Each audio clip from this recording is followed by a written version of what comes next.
تیتر اول امشب: نخست وزیر اسرائیل میگوید در برابر افزایش تجاوزگری‌های جمهوری اسلامی حالا وقت عمل است. آیا درگیری نظامی اسرائیل و ایران اجتناب ناپذیر شده؟ امشب در زیر ذره‌بین توان نظامی جمهوری اسلامی و اسرائیل رو مقایسه می‌کنیم. آیا جنگ احتمالی بین این دو کشور اصلاً پیروزی خواهد داشت؟ مرگ 588 نفر و بالای 40,000 مورد جدید ابتلا به کرونا در ایران فقط در یک روز. نگرانی از فاجعه‌ای جدید در آستانه مراسم محرم. گزارش هشداردهنده سازمان ملل درباره تغییرات اقلیمی زمین: وضعیت برای بشریت قرمز است. حملات بدون وقفه طالبان در 4 گوشه افغانستان علیرغم درخواست‌های بین‌المللی برای آتش‌بس. جولان طالبان از جوزجان و قندوز تا نیمروز.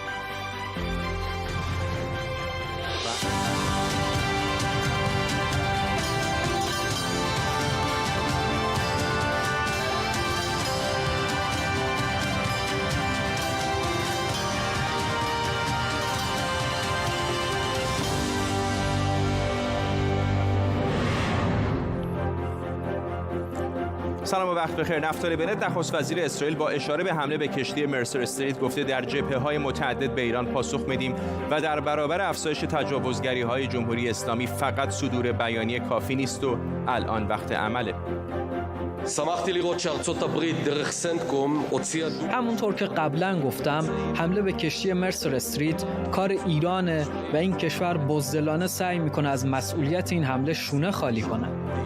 من از پیام امریکا و گروه 7 که این حمله رو محکوم کردن و ایران رو مسئول اون دونستن استقبال میکنم. اما الان وقت عمله و صدور بیانیه به تنهایی کافی نیست. سعید خطیبزاده سخنگوی وزارت خارجه ایران هم امروز از آنچه که او ایستادن بریتانیا در کنار اسرائیل نابینده اظهار تأسف کرد. اینکه انگلیس در کنار رژیم بدنام و یاغی و تروریست اسرائیل قرار گرفته جایگاه این کشور رو متاسفانه در نظام بین الملل نشون میده. من بگم که واقعا این اظهارات غیر مسئولانه و جانبدارانه مردود هست. آنتونی بلینکن وزیر خارجه آمریکا هم در نشست مجازی شورای امنیت سازمان ملل درباره امنیت دریایی گفته این کشور به مجازات ایران به دلیل حمله به کشتی مرسر استریت متعهده.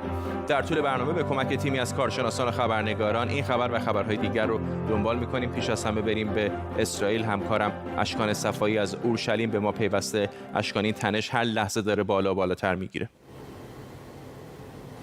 بله، خب این تنش داره بالاتر میگیره همچنان دو طرف، اما موضوع این است که در واقع به صحبت کردن ادامه میدن. به نظر نمیاد، هنوز اکثر کارشناسا در خود اسرائیل هم میگن به نظر نمیاد که اسرائیل بخواد در حال حاضر دست به اقدام عملی علیه ایران بزنه. اسرائیل حتی ما دیدیم که در واقع بعد از حمله حزب الله در روز جمعه هنوز به این حمله هم در واقع واکنش خاصی نشون نداده، به جز همون شلیک چند خمپاره که در همون زمان انجام داد. در واقع واکنش خاصی به اون حمله راکتی هم نشون نداده. به نظر میاد که اسرائیل در حال حاضر تمام توان خودش رو در واقع بر این گذاشته که اون اقدام عملی که به نت داره بهش اشاره میکنه، به نظر شاید این هست که سعی بکنه که کاری بکنه که شورای امنیت در واقع این بیانیه‌ای در این زمینه صادر بکنه، یا اینکه حتی قطعنامه‌ای صادر بکنه، تحریم‌ها رو علیه جمهوری اسلامی افزایش بدن و شاید حتی در واقع این موضوع شاید امیدوار باشه بنت که به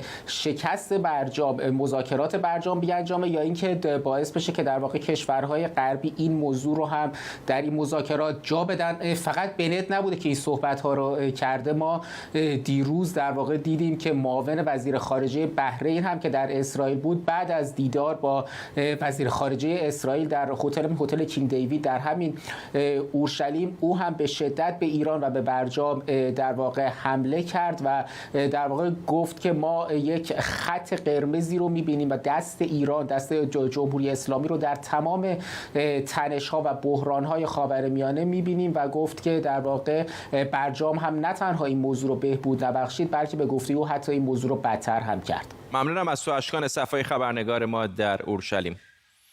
و اما در زیر ذره‌بین امشب برنده جنگ احتمالی ایران و اسرائیل کیه؟ توان نظامی جمهوری اسلامی بیشتره یا قدرت نظامی اسرائیل؟ جنگ احتمالی بین ایران و اسرائیل چه شکلی خواهد بود؟ امشب قدرت نظامی ایران و اسرائیل رو زیر ذره‌بین می‌بریم.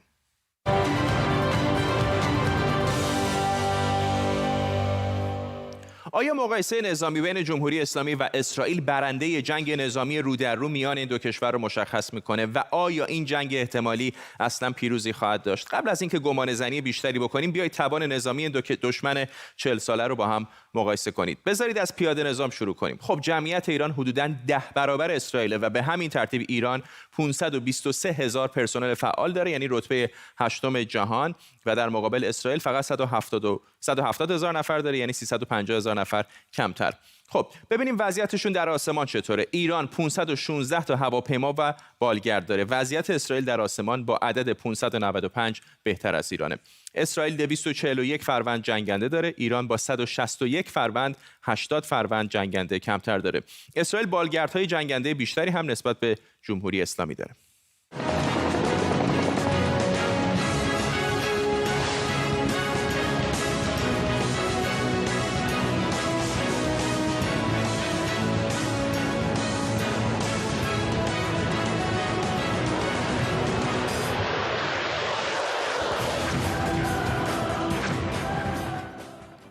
اما اگه از آسمون روی زمین بیایم و تانک های دو طرف رو بشماریم میبینیم که ایران 3709 تا تانک داره و اسرائیل در مقابل 1650 تا، و روی دیوار هم میبینید که هم خودروهای زرهی ایران و هم خودروهای مجهز به توپش از اسرائیل بیشتره. و مقایسه نیروی دریایی یا توان نظامی رو و زیر آب اینجا در پشت سر من دیده میشه که نشون میده 398 شناور برای جمهوری اسلامی و 65 شناور برای اسرائیل. از 398 شناور ایران 29 تاش زیردریایی و برآورد شده که اسرائیل فقط 5 تا زیردریایی داره. کلاً وضع ایران در آب دست کم از نظر کمی بهتره. اما بودجه نظامی اسرائیل نزدیک به 2 میلیارد و 500 میلیون دلار از بودجه نظامی ایران بیشتره، یعنی 3 رتبه بالاتر از ایران. هرچند ایران هم با رتبه 20م جهان هزینه زیادی برای تشکیلات نظامیش انجام میده و در نگاهی کلی‌تر گلوبال فایر پاور با در نظر گرفتن 52 مؤلفه ایران رو 6 رده بالاتر از اسرائیل و در رده 14 از نظر قدرت نظامی قرار داده. می‌بینید که ایالات متحده آمریکا اول، ایران رتبه 14 رو داره، عربستان سعودی 17، اسرائیل 20 و کره شمالی هم در مقام 28 ایستاده.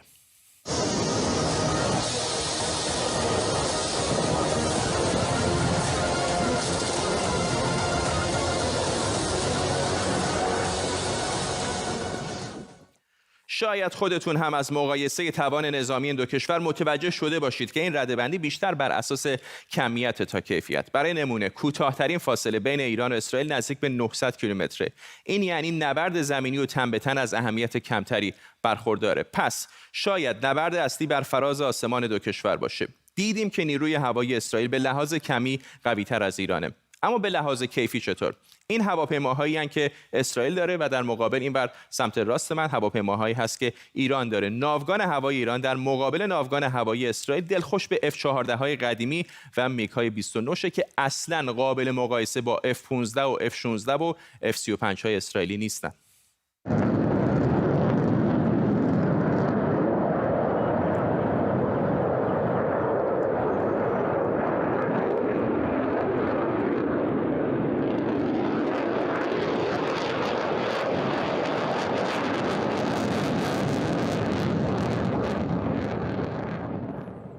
جنگنده های ایران پیرترن، قدیمی‌ترن و از توانایی کمتری نسبت به ناوگان هوایی پیشرفته اسرائیل برخوردارن. البته اسرائیل هم کار آسانی برای حمله هوایی احتمالی به ایران نداره. این 3 مسیر هوایی محتمل برای حمله به ایران. کوتاه‌ترینشون این مسیر وسطیه که می‌بینید، یعنی مسیر شماره 2 که مسیری نزدیک به 1750 کیلومتریه.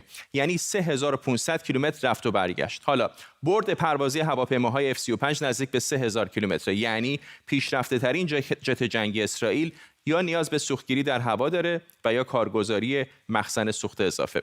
هرچند برد پروازی F-16 و F-15 های اسرائیل تا 4000 کیلومتر هم میرسه.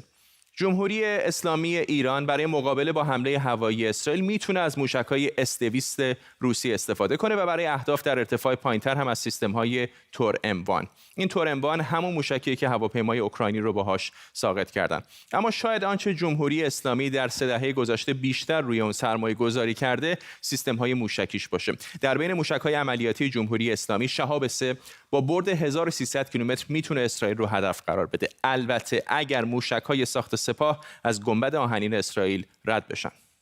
یا محمد ابن عبدالله، یا محمد ابن عبدالله، یا محمد ابن عبدالله.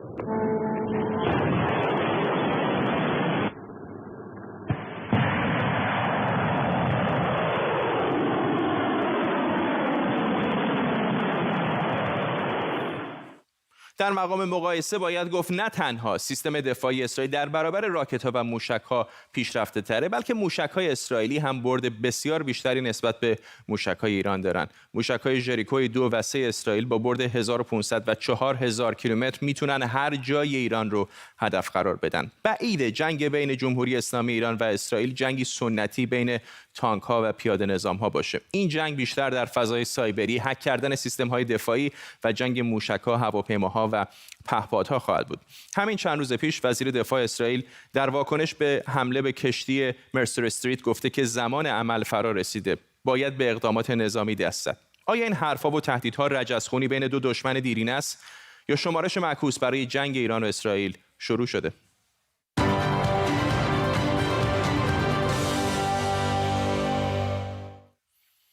مناشه امیر سردبیر رادیو پیام اسرائیل از اورشلیم و داریوش سجادی روزنامه‌نگار و تحلیلگر سیاسی از اسکاتسدل در ایالت آریزونا با ماست. با آقای مناشه امیر شروع می‌کنم. به نظرتون اجتناب ناپذیر این درگیری نظامی بین ایران و اسرائیل؟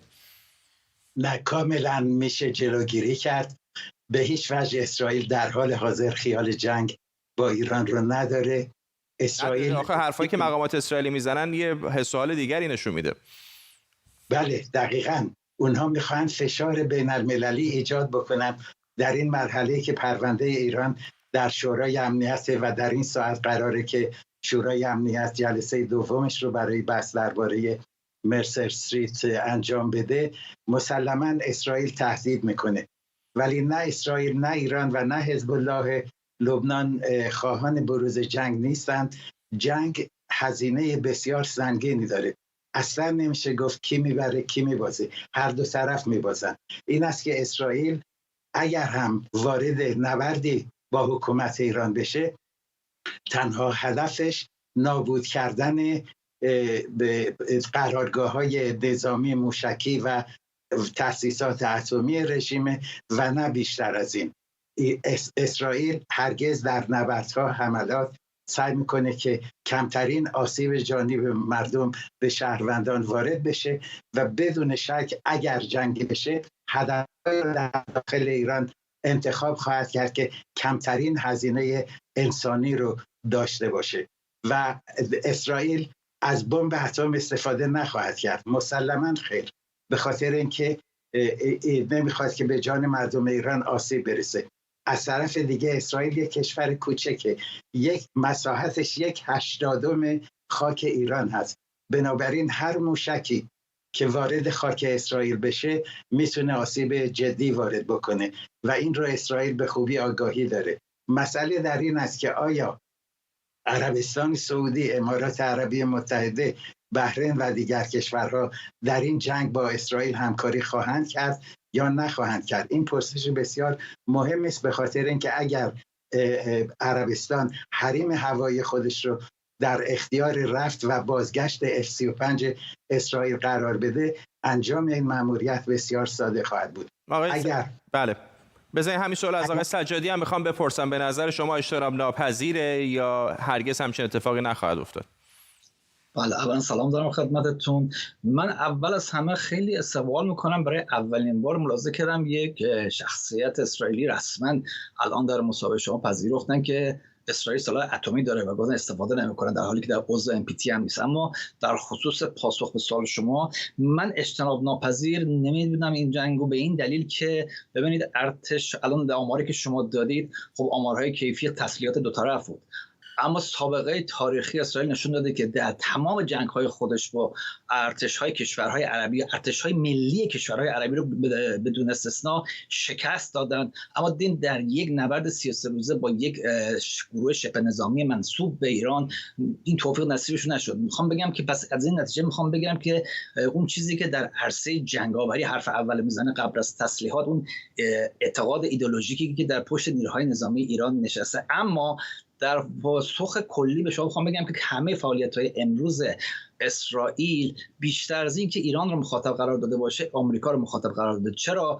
چون بعد از خروج ترامپ اون اصل سگانه بن سلمان نتانیاهو و ترامپ در واقع از بین رفت و با توجه سیاست‌های بایدن که عملاً نشون داده که چندان دغدغه خاورمیانه رو نداره و بیشتر دنبال خاور دور و چینه، اسرائیل یک به نوعی احساس بی‌امنی کرده، ناامنی کرده و به همین منظورم وارد یک چیکن گیم، یک مبارزه چیکن گیم با ایران شده تا بلکه بتونن اراده‌های سیاسی یکدیگر رو مخور مانورهای سیاسی خودشون در حوزه‌های دیپلماتیک و بین‌المللی و کریدورهای سازمان ملل بکنن. از همین منظری که گفتید جنگ سنتی رو اسرائیل همیشه پیروز بوده در مقایسه با مابقی کشورهایی که باشون درگیر شده و ایران هم به نظر میاد که درگیریش تا اینجای کار کم و بیش نیابتی بوده با اسرائیل دیگه، یعنی یا از طریق حزب الله لبنان بوده یا مثلا به کشتی اگر اونطوری که ادعا میشه درست باشه در آبهای بین‌المللی حمله کردن. فکر نمی‌کنید به نفع جمهوری اسلامی است که همینطور نیابتی نگه داره این جنگ رو؟ چون اگر جنگ تمام عیار سنتی صورت بگیره، به خصوص که ایالات متحده هم حامی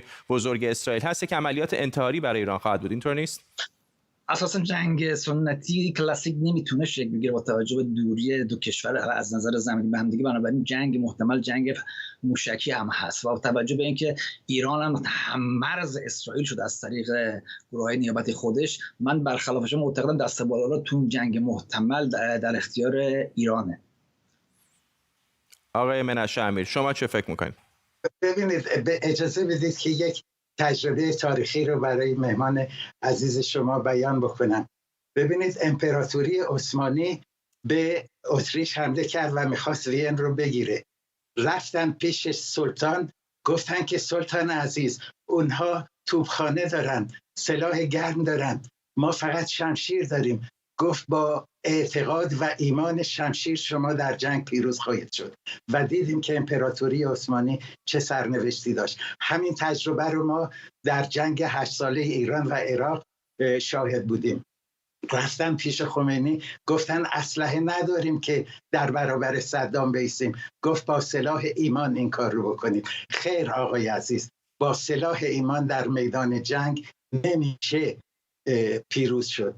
و سرباز اسرائیلی ایمان داره که از خانه خودش، از فرزندان خودش، از پدر و مادر خودش دفاع میکنه. و سرباز ایرانی و حتی سپاهی ایرانی علاقه‌ای به جنگ نداره، به خاطر اینکه اونها کاری با اسرائیل ندارن، نفعی از نابودی اسرائیل ندارن. این واقعاً این رو ایشون باید در نظر بگیرن. ولی آقای امیر، آیا واقعا جنگ همین الان هم شروع نشده در آبهای آزاد به صورت مخفیانه روی فضای مجازی؟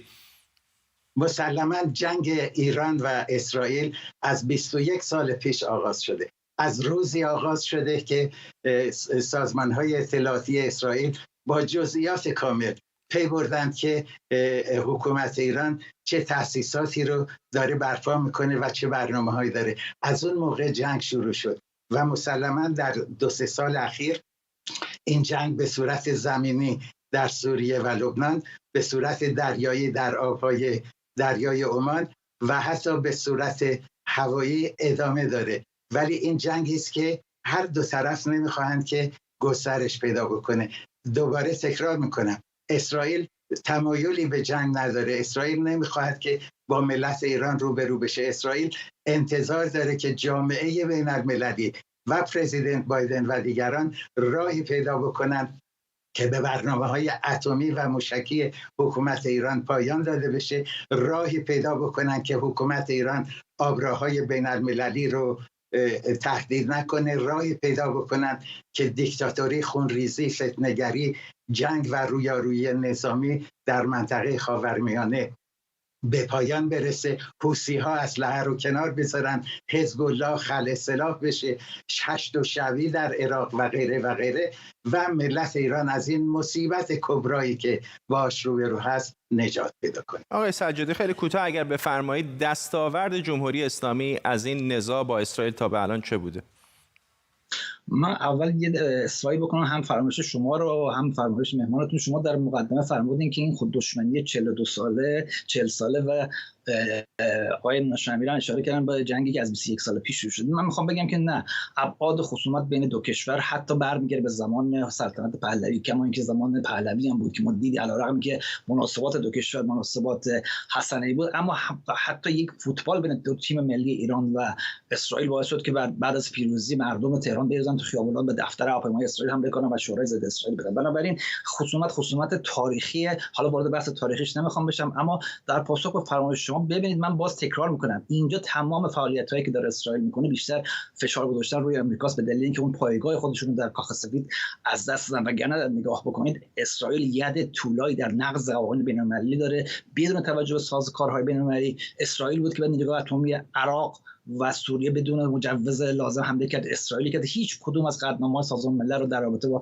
مردم فلسطین رعایت نکرده. بنابراین اینجا هم بعد از دست دادن حامی بزرگ و شوگر ددی به نام ترامپ فعلا دارن میکوشن نه ایران رو، بایدن و تیم کاخ سفید رو زیر فشار قرار بدن که بتونن اون ماه عسل پیش از این رو که در زمان ترامپ داشتن رو به نوعی بازتولید کنن. وگرنه اسرائیل بود که در روز روشن آقای فخرزاده رو ترور میکنه، رسما فعالیت‌های ایذایی میکنه و علیرغم این وقتی ایران در مقام پاسخ متقابل انجام کاری میده، به قول معروف بانگ و فریاد برآرند که مسلمانی نیست. ممنونم از هر دوی شما آقایون. داریوش سجادی، روزنامه‌نگار و تحلیلگر سیاسی از اسکاتسدیل در ایالت آریزونا، و منشه امیر، همینطور سردبیر رادیو پیام اسرائیل از اورشلیم.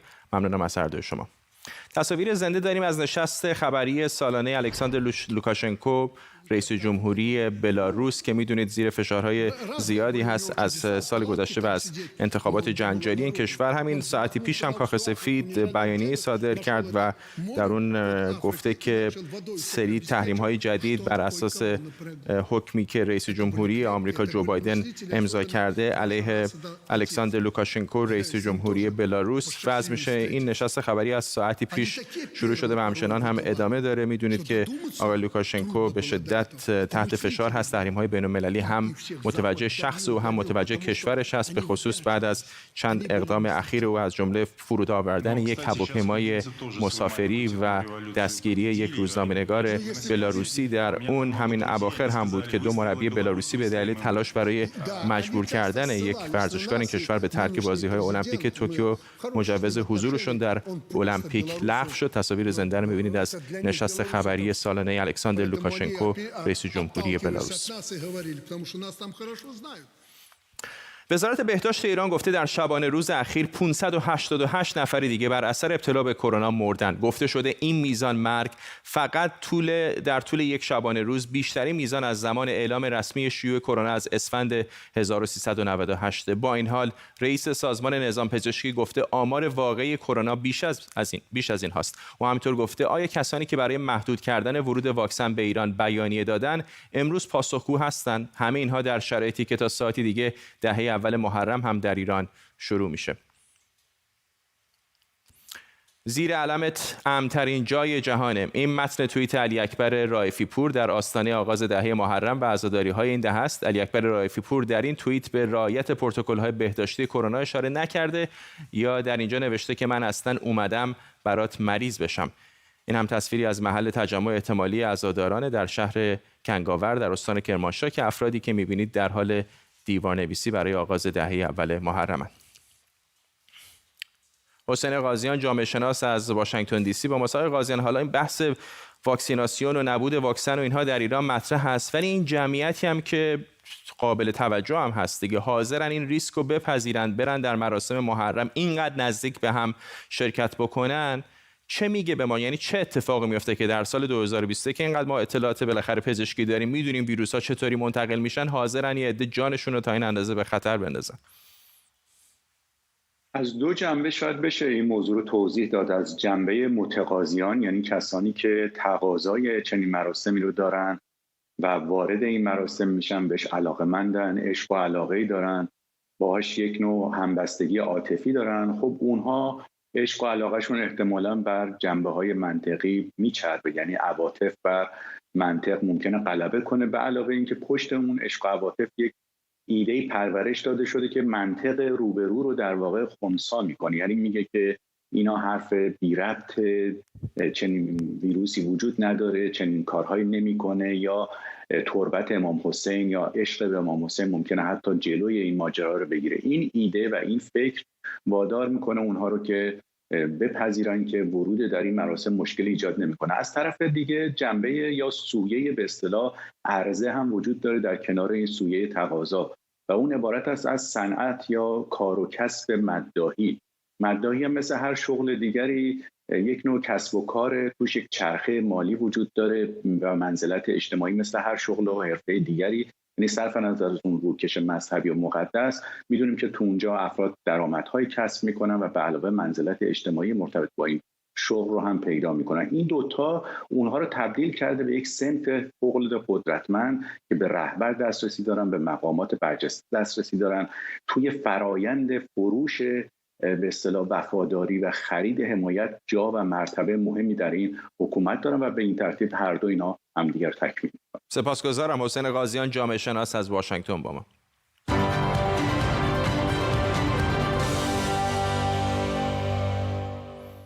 بیخبری از مهری جعفری، شاعر، حقوقدان و کوهنورد پرسابقه ایرانی همچنان ادامه داره. خانم جعفری که قصد صعود انفرادی به قله 7439 متری پوپدا در قرقیزستان رو داشته، از چهارشنبه 13 مرداد مفقود شده. در کمپینی که طی شبانه روز گذشته برپا شده، بیش از $25,000 برای ادامه جستجو برای او جمع‌آوری شده. زهیر درانی، مدیرعامل باشگاه کوهنوردی لندن که مهری جعفری عضو اون بوده، در مورد آخرین وضعیت جستجوها به ما بیشتر توضیح داد. اولا در حال حاضر یک کارزار جمع‌آوری کمک مالی توسط خانواده و دوستان مهری به راه افتاده و تونستن مقدار قابل توجهی پول برای عملیات جستجو و نجات مهری جمع کنند. میخوام از همه افرادی که سخاوت به خرج دادن و برای تأمین هزینه لازم برای مأموریت جستجو و نجات مهری کمک کردن تشکر کنم. پولی که با کمک مردم جمع‌آوری شده برای حمایت از مأموریت نجات و تأمین هزینه هلیکوپتر، راهنما و عملیات لوجستیکه. دوما امروز 3 کوهنورد از بیس کمپ که یکیشون الکس استون، کوهنورد ایرانی بریتانیاییه، و 2 کوهنورد مجارستانی به نام‌های آلبرت کوواکس و پیتر ویتس، 3 نفری یک تیم جستجو و نجات تشکیل دادن. اونها رو با هلیکوپتر به مکانی که مهری آخرین بار اونجا دیده شده منتقل کردن. این افراد مشغول جستجوی منطقه به امید پیدا کردن مهری هستند و امروز به بیس کمپ برمیگردند. در حال حاضر این مرحله از عملیات جستجو به صورت داوطلبانه داره انجام میشه و ما ضمناً از شرکت آکسای تراول برای ترتیب دادن انتقال هوایی کوهنوردها به منطقه تشکر میکنیم. اما اگر لازم باشه یک عملیات جستجوی کامل باید انجام بشه که این پولها برای این عملیات جمع‌آوری شده. امیدواریم تیم جستجو موفق باشن و مشتاقانه لحظه شماری میکنیم تا از اونها خبری بشنویم.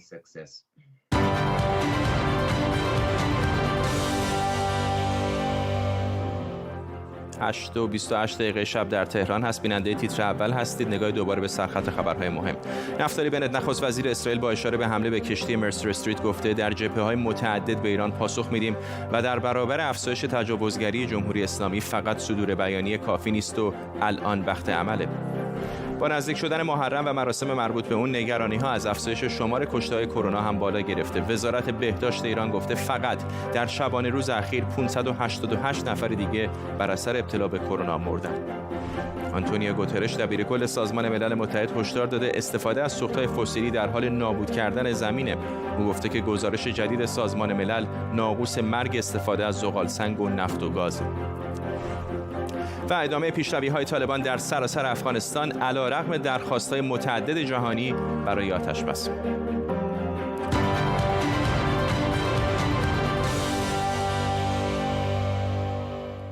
یونان همچنان در آتش میسوزه و خشکی و گرمای بی‌سابقه هوا هم باعث تشدید آتش‌سوزی‌های گسترده در مناطق مختلف یونان شده. نخست وزیر یونان هم ضمن هشدار درباره تشدید اوضاع اعلام کرده که این کشور به انبار بارود تبدیل شده. فرانسه، آلمان و بریتانیا با ارسال آتش‌نشان و تجهیزات اطفاء حریق به یونان برای مقابله با این آتش‌سوزی‌ها کمک کردند. در ایالات متحده آمریکا هم آتش‌سوزی عظیم دیکسی در کالیفرنیا همچنان ادامه داره و تا الان ده‌ها هزار هکتار از جنگل‌های کالیفرنیا رو نابود کرده. هزاران آتش‌نشان و نیروهای امدادی نزدیک یک ماهه که در حال مقابله با آتش‌سوزی دیکسی هستند که دومین آتش‌سوزی بزرگ تاریخ کالیفرنیا است. فرماندار کالیفرنیا هم گفته تغییرات آب و هوایی عامل بروز این آتش‌سوزی‌های گسترده است.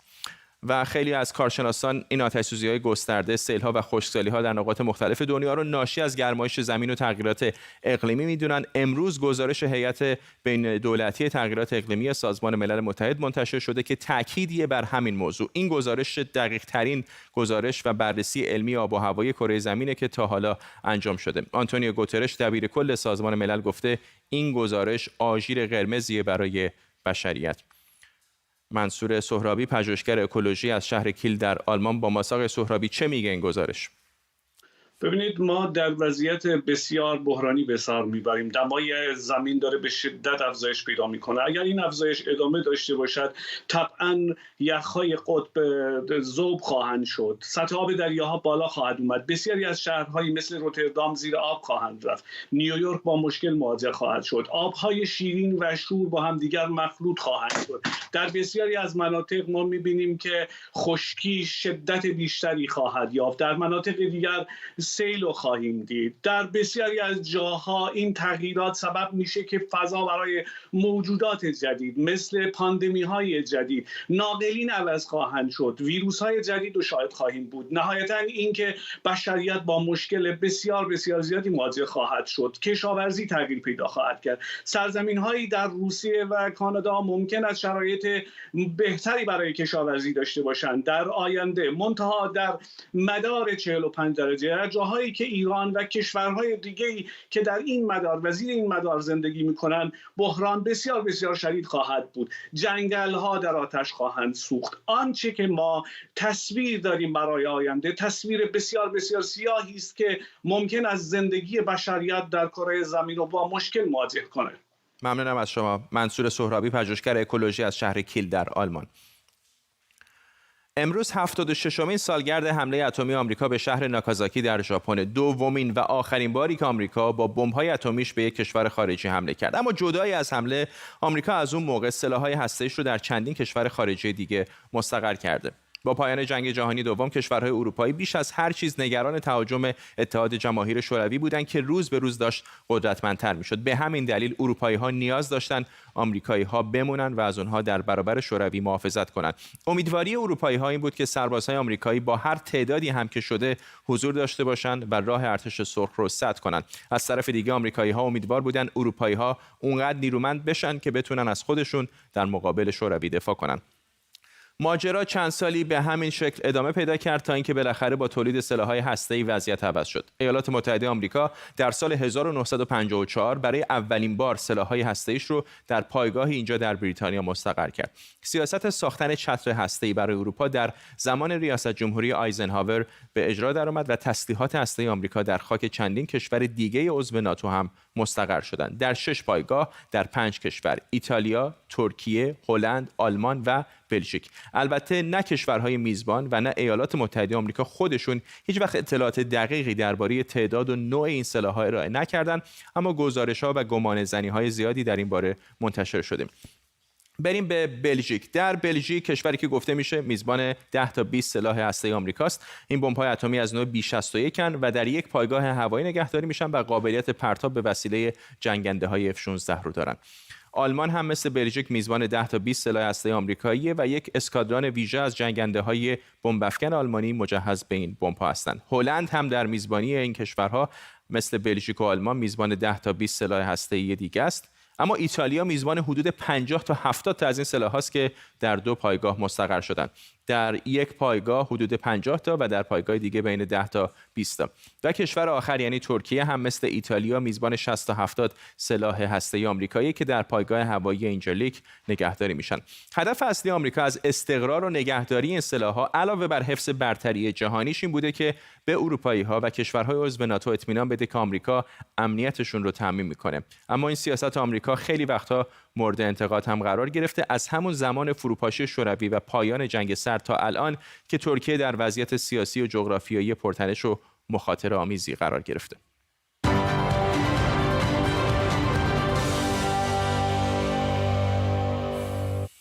در حالی که درگیری‌ها در نقاط مختلف افغانستان ادامه داره، طالبان از تصرف شبرغان مرکز ولایت جوزجان خبر دادند. دیشب هم گفته شده که ولایت قندوز به دست این گروه سقوط کرده. این سومین ولایتی که در روزهای اخیر به دست اونها افتاده. طالبان در قندوز عکس‌ها و نشان‌های دولتی افغانستان از جمله عکس اشرف غنی رئیس جمهوری این کشور رو در ادارات از بین بردن.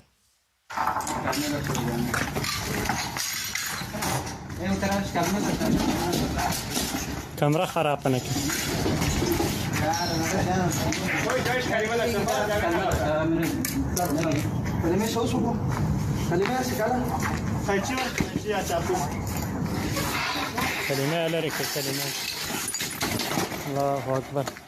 همکارم طارق عظیم از کابل با ماست. طارق، آیا تونسته دولت مرکزی افغانستان هیچ کدام از این نواحی رو که به طالبان از دست داده پس بگیره؟